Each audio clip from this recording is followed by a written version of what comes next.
প্রাকৃতিক দুর্যোগে বিপর্যস্ত হিমাচল প্রদেশে ত্রাণ সামগ্রী পাঠালো ত্রিপুরা প্রদেশ বিজেপি।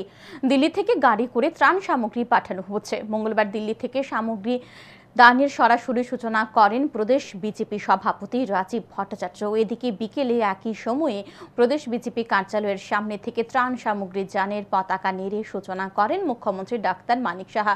উপস্থিত ছিলেন প্রদেশ বিজেপির সহ সভাপতি সুবল ভৌমিক, তাপস ভট্টাচার্য সহ অন্যান্য নেতৃত্ব।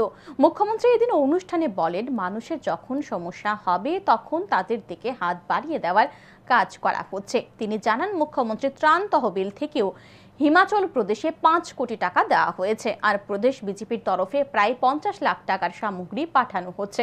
হিমাচল প্রদেশের বিজেপি অফিসে যাবে ত্রাণ সামগ্রী ভর্তি গাড়ি।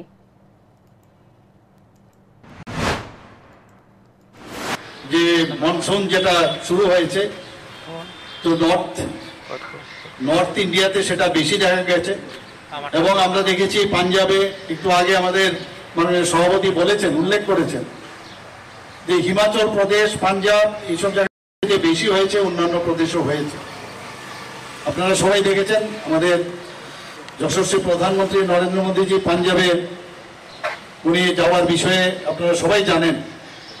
এবং আমাদের যে সরকার বা আমাদের যে পার্টি, সবসময় আমরা ভারতীয় জনতা পার্টির নেতৃত্বাধীন সরকারই হোক, ভারতীয় জনতা পার্টি সেটা আমাদের কেন্দ্রেই হোক বা বিভিন্ন যেসব আমাদের রাজ্যেতে আছে, তারা কিন্তু সবসময় যে সেবাই সংগঠন, আজকেও কিন্তু সেটা আমরা বলতে পারি সেটা সার্থক।